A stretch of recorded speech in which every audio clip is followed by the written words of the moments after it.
주일입니다.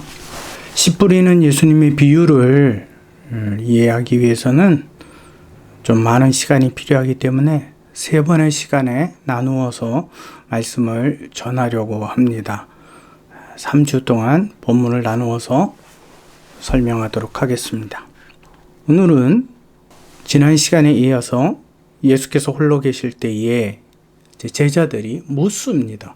도대체 이 씨 뿌리는 비유가 무엇을 말씀하고 계신지에 대하여서 묻습니다. 그때 예수께서 하신 말씀이 귀 있는 자는 들으라고 말씀하신 것에 대해서 우리가 지난 시간에 나누었습니다. 모두가 다 귀가 있습니다. 생각을 합니다. 그런데 거기에는 분명한 차이점이 존재한다라는 뜻입니다. 오늘 생각할 본문을 읽겠습니다. 마가복음 4장 10절에서 12절까지 말씀을 읽겠습니다. 예수께서 홀로 계실 때에 함께 한 사람들이 12제자와 더불어 그 비유들에 대하여 물으니, 분명히 예수님 앞에는 함께 한 사람들과 더불어 누가 있는 거죠? 12제자가 있습니다. 이르시되 하나님의 나라의 비밀을 너희에게는 주었으나, 너희라고 하는 사람들은 그 무리와 제자들을 뜻합니다. 외인에게는, 외인이라는 것은 여기에 없었던 이들을 이야기합니다. 모든 것을 비유로 하나니 이는 그들이 보기는 보아도 알지 못하며 듣기는 들어도 깨닫지 못하게 하여 돌이켜 죄사함을 얻지 못하게 하려 함이라 하시고, 이 말씀입니다. 여기에서 등장하는 그 인물들을 여러분들이 주의해야만 합니다. 마태복음에는 이 내용이 아주 길게 기록이 되어 있습니다. 마태복음 13장 10절에서부터 17절까지 말씀을 제가 읽도록 하겠습니다. 제자들이 예수께 나와 이르되 어찌하여 그들에게 비유로 말씀하시나이까?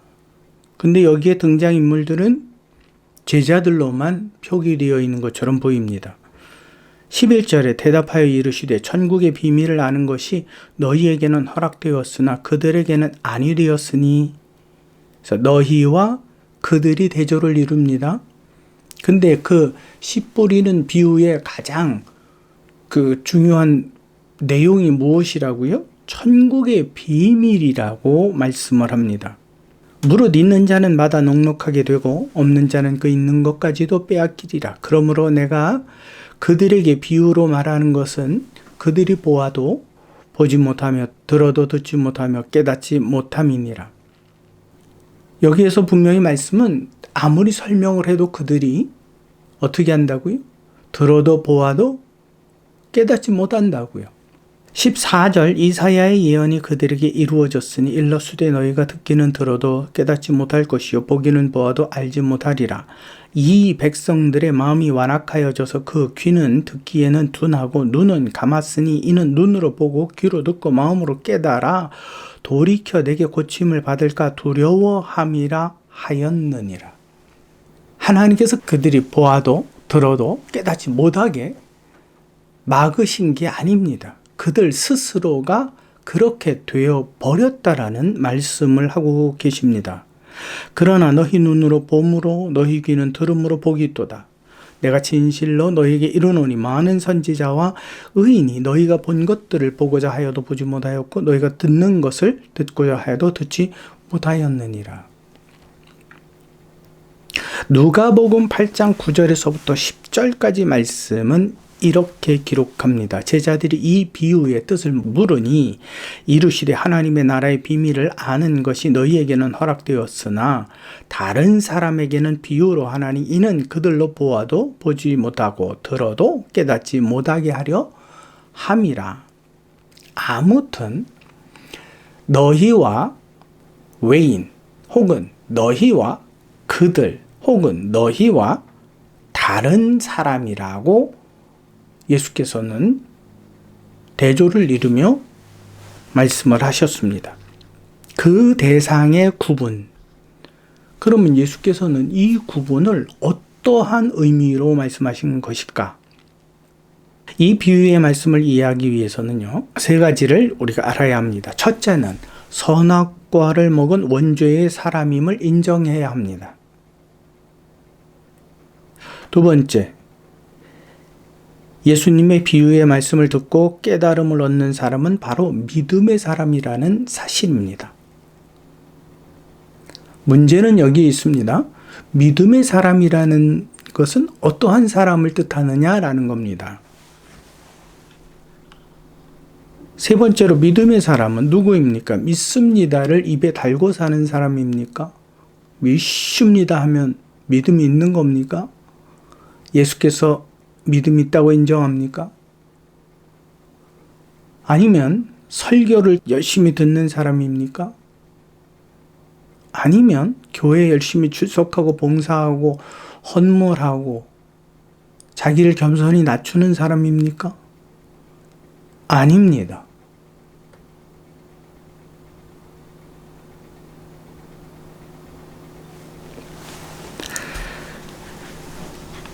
이 믿음의 사람에 관하여서는 지지난번 예수님의 치유 사역 가운데 말씀하셨던 누가 내 형제요 자매냐 하는 그 말씀에서 답을 얻을 수 있습니다. 마가복음 3장 34절에서부터 35절에 있는 말씀입니다. 돌로 앉은 자들을 보시며 이르시되 내 어머니와 내 동생들을 보라 하고 이어서 하신 말씀은 누구든지 하나님의 뜻대로 행하는 자가 내 형제요 자매요 어머니이니라. 그렇게 되어진 사람만이 어디에 들어간다고요? 천국의 비밀을 깨닫고 천국에 들어갈 수 있다라고요. 그러면 그러한 사람들을 전부 뭐라고 부른다고요? 믿음의 사람이라고 부른다고요. 학식이 높았던 또 율법을 온전히 순종했던 바리새인이나 서기관들이나 제사장들이 아닙니다. 이걸 여러분들이 깨닫지 못한다면 믿음의 생활이라고 하는 허울에 가려서 참 믿음의 길을 찾지 못하고 밤낮 교회만 출입하다가 밤낮 내 나름대로의 신앙의 기준을 가지고 살아가다가 끝나버립니다. 천국에 이르렀는데 내가 주의 교회를 이렇게 섬겼고 저렇게 섬겼고 내가 주의 능력으로 이렇게 일하고 저렇게 일했습니다. 내 모든 것을 다 버리고 살았습니다. 근데 주님께서 하시는 말씀이 내가 너를 도무지 알지 못하노니 내게서 떠나가라 했을 때 어떻게 하시겠습니까? 다시 이 땅에 돌아와서 내가 믿음을 다시 한번 생각하고 바른 믿음 생활을 해야지 돌이킬 수 있겠습니까? 우리는 지금부터 바른 믿음을 알아야 합니다. 아버지의 뜻대로 행하는. 그러면 우리는 아버지의 뜻이 무엇인지를 명확히 알려고 노력해야만 합니다.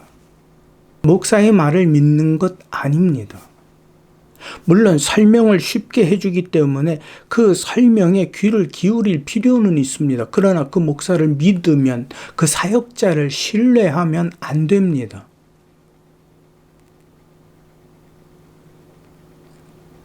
우리의 관계성, 믿음의 관계성은 오직 예수 그리스도와 1대1의 관계입니다. 근데 예수 그리스도께서 이 땅에 어떠한 모습으로 오셨다고요? 첫째는 사람의 모습입니다. 그것을 인카네이션이라고 이야기합니다. 두 번째, 성경은 요한복음에서 예수 그리스도는 이 땅에 어떠한 모습이셨다고 기록을 합니까? 하나님의 말씀이라고 기록을 하고 있습니다. 그러므로 우리는 하나님의 말씀을 읽고 그 말씀대로 우리는 순종하며 살아가야 될 의무가 있습니다. 우리는 선을 행하고 구원받는 것 아닙니다. 구원받았기 때문에 선을 행하는 겁니다. 그러기 위해서는 우리는 믿음과 의로운 행위에 대한 명확한 기준을 이해해야만 합니다. 여러분, 믿음이라는 것은 모든 사람들이 믿습니다 한다고, 교회 간다고, 봉사한다고 믿음이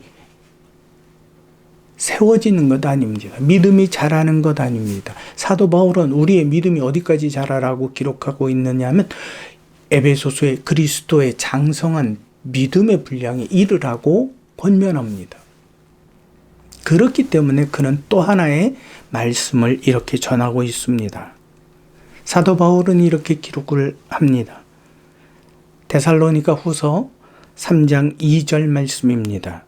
또한 우리를 당부하고 악한 사람들에게서 건지시옵소서 하라.